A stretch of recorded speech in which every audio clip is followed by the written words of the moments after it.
Good morning, traders, and welcome to another Jackrabbit Club video. This one for Saturday, August 5th, 2017. Hope you guys had a great week. Our positions just continue to move well. Nothing really out of the ordinary as far as anything that's been going against us. Just the normal wear and tear, the normal grind of the stock market. Last week, I know, just want to get this out there for full disclosure. Last week, I know we talked about entering Charter, CHTR. Sure enough, I was about a day late and $1 short.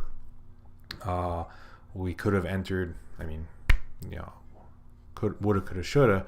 But if we had entered on Friday, we'd be sitting on a nice gain. We waited till Monday, and their news came out about them having some kind of merger or something going on. So I took that trade off. I did not enter that trade, and this is something that you have to, just kind of go on the fly with. But the stock was opening up 10%. There was no reason for me to pay up for the stock. It was just one of the next 100. It's not the savior. It's not the trade that's going to make you $1 million. It's just one of the next 100. So the trade came off, and instead we entered COL in its place.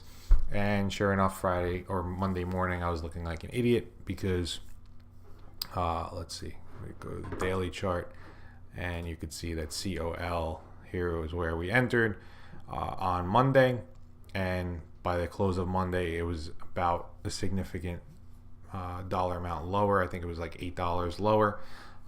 So again, didn't look like the smartest thing to do, but we trade on the weekly, not the daily, and the stock actually came back and closed near its highs. So we're actually up on the trade now, and that's kind of the crazy thing about the stock market. So again, just wanted to have that out there for full disclosure, so you guys understand that I'm not trying to sneak around or do anything on the videos that would make it seem that I am not truthful. But let's go through the positions. If we take a look at,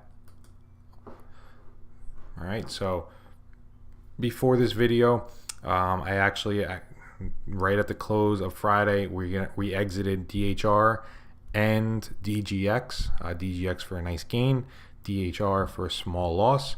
And I also added a position in Tesla. Okay, so we'll go over those, but I'm not going to be around on Monday, so I also want to make sure my trades got in, and I did that on Friday. All right, Amazon. We took half off. It continues to sell off. Nothing else to really do on Amazon. Let's see if it can hold this 965 area. If not, I'm out. It's very simple. We'll take half the position of profit, and we'll take a smaller profit on the other half if we get under that 965. I don't foresee that happening. I would expect people really looking to buy Amazon at those levels, not looking to sell it. But again, let's see where it goes and see what happens. EVGO, similar to last week, just continues to consolidate right below that 255 level, that resistance area. And let's actually zoom this in. 2 years weekly. Okay, this can go away. That's nothing. All right, so just continues to consolidate. BBY, all right, strong week last week, another strong week this week. Potentially here, a position to add, or a spot to add. Okay, you had this move higher. All right, let's get rid of this line. All right, and here we are. BBY breaking out to new highs. All right, so if you want to go ahead and add to this position, which based on my position size looks like something that I should do. Let's see. Yeah, we'll look to add to this position. And so new stop level is going to be that 53, that double bottom at 53. Right now we're trading at 60. All right, so we're going to risk $7 on that trade, and let's see, where were we before? We were at 50 to 42. So we had $8, so we may be able to add a few shares.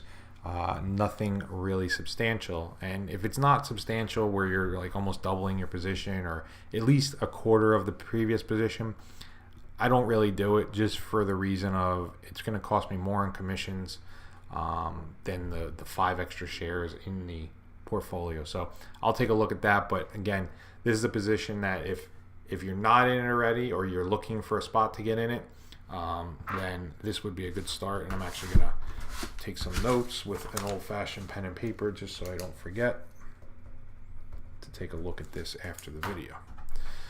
Next one, Berk B. All right, now we've talked about this endlessly, and this is the point about being patient. We picked our points on the way up to make sure that we added to positions, we add to strength, and sure enough, this week, a solid week in Berk B and a nice move higher. Especially, this is one of my biggest positions, and it's rewarding us now with a new breakout. All right, breakout over that 177 area, and our stop down here at 166. So again, if this is a new position for you, you can definitely go ahead and put it on with that stop right around the 166 area. If it's one that you just started trading, we have a new breakout to new highs, I would still use that 166 area as your stop. COL we talked about briefly, but this is one that, there we go, got in here around the 112.80, so we're up about $6 on the trade so far. And this was a wild week. It was all over the place. The high was 121.73 and the low was 105.04. And the crazy thing is they didn't even have earnings this week. They had them last week. So I'm not sure why it moved around so much. Don't really care why it moved around so much. But there it is. New trade on in COL. DHI, all right, continues to just work. We can take this out. All right, just continues to consolidate after this breakout. Nothing really to do here. EA, the other new name we added this week, broke out, and then this week gave a little bit back. You can see came back, tested that breakout level, and moved back above it. So let's see where it goes from there.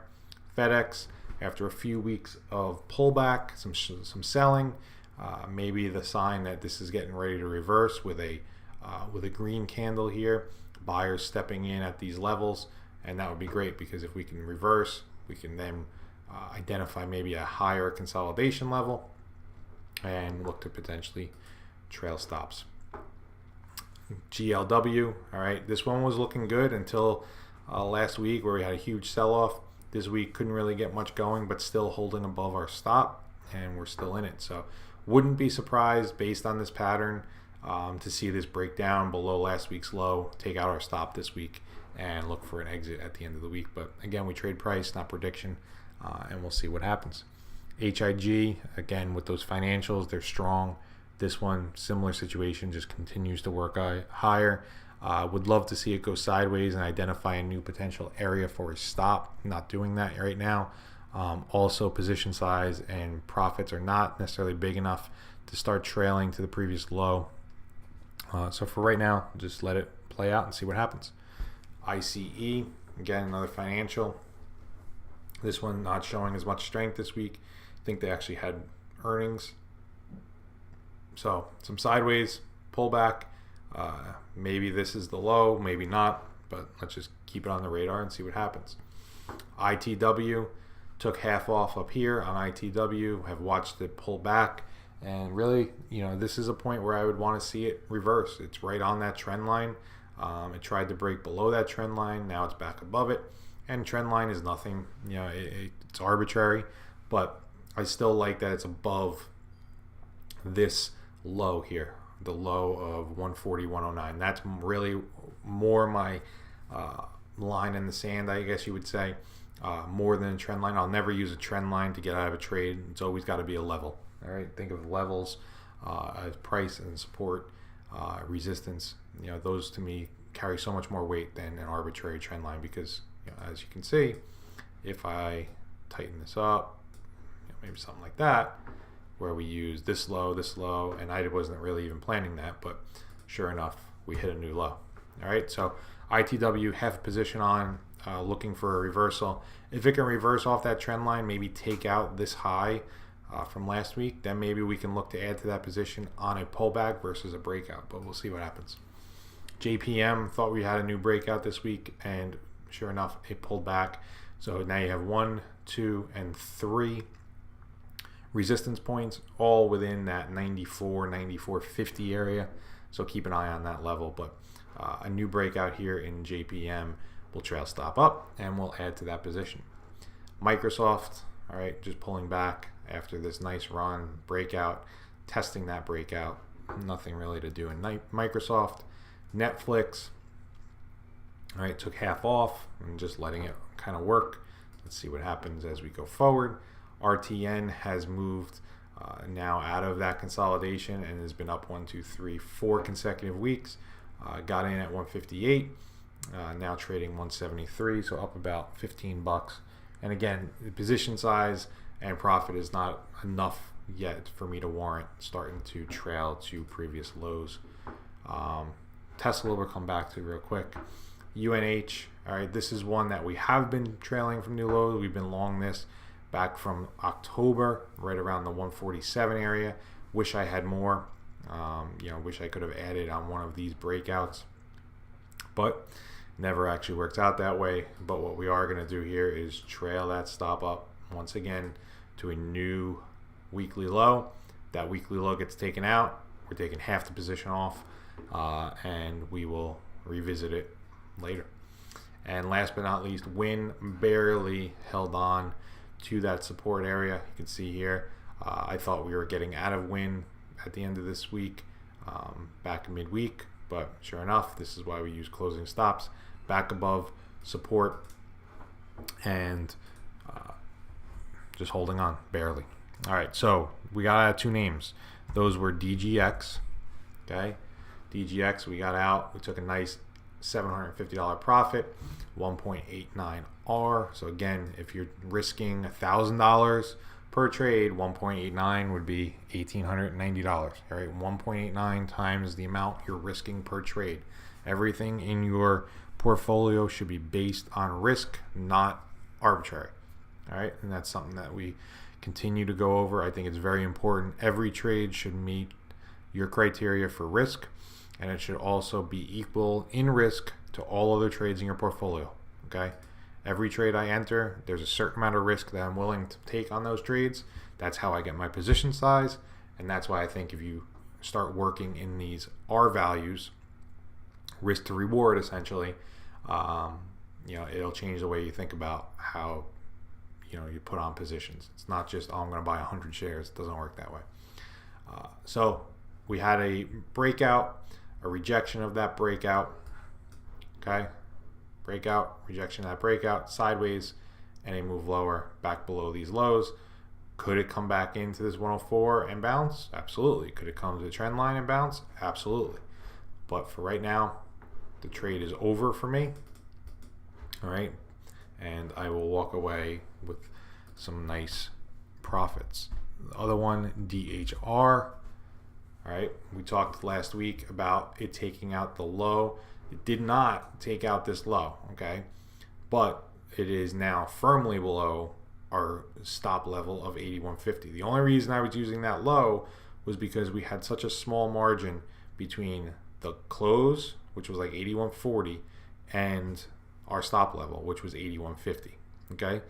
Now this week we got some continued selling, and it's time to take that trade off. Sure enough, compared to the gain that we made in DGX,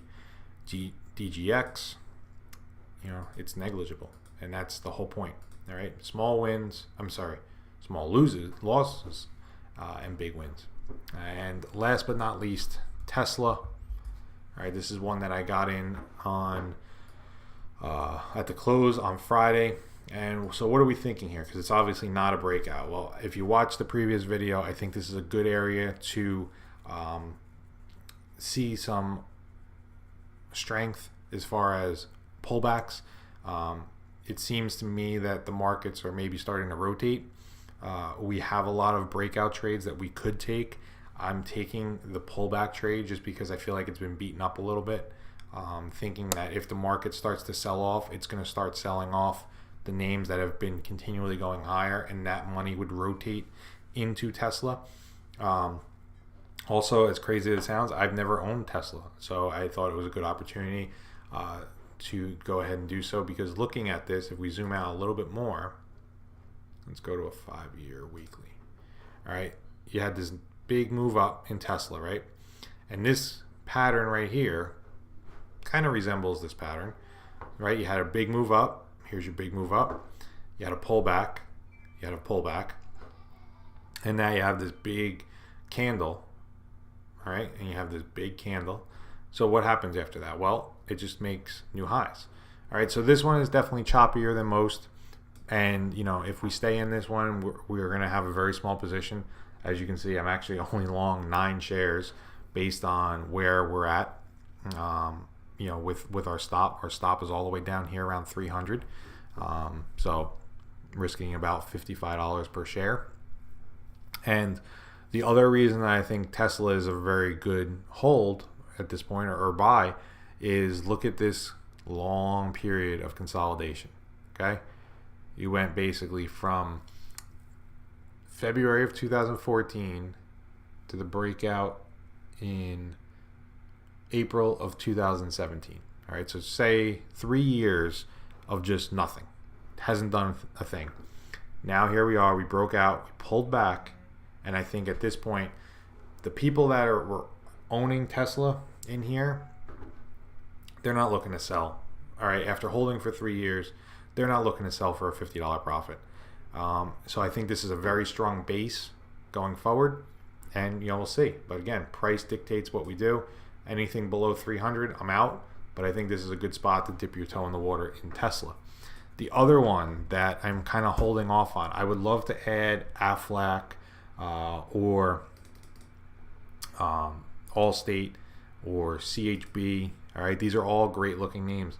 The other one that I am holding off on for a reason, was 2 actually. One is Apple, because I'm an Apple guy. I'd like to own it when it's performing. Right now, I thought we were going to have that this week, and we don't.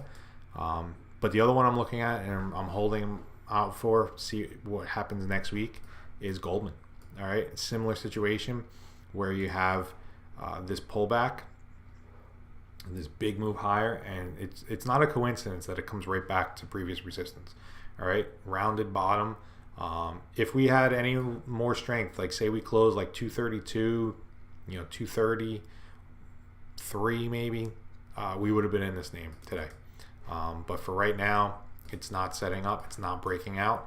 I don't want to buy right at resistance. I'd rather wait and miss out on $5 of upside, and buy it at 235 before I'd buy it here. So I am adding Tesla, keeping the powder dry, to potentially add to BBY, maybe even JPM, but holding out for some Goldman or some Apple. So that's what's kind of going through my mind right now. I'm looking at some of the pullbacks, just because I feel like stocks have run. You know, the breakouts are going, and the ones we're in, great. The other ones, like I said, it almost feels like I'm chasing them. So I think it's a good point to maybe look at some of the pullbacks, because there's plenty of good names pulling back. We even talked last week about Disney, and the only reason I didn't enter Disney was I thought they had earnings this week, and it's actually next week. It's the 8th. So that would have been a great name to add to, even though you had this pullback. All right, still similar idea, where, you know, buying some of the weakness in the market, and see what happens. But let's see what goes on with Disney coming up through earnings, because we may be looking at that one as well for next week. If we can get through earnings and still stay above this 107 area, that would be another name I'd like to own. Again, just because they're good companies. You know, the setups are there. While they're not the breakouts, I think the pullbacks are just as good. So we don't trade them that often, and it's just good to know how to trade them. So that's it for this week. Again, I hope you guys enjoyed it. Any questions or comments, let me know, and we'll talk to you in the next one. Take care.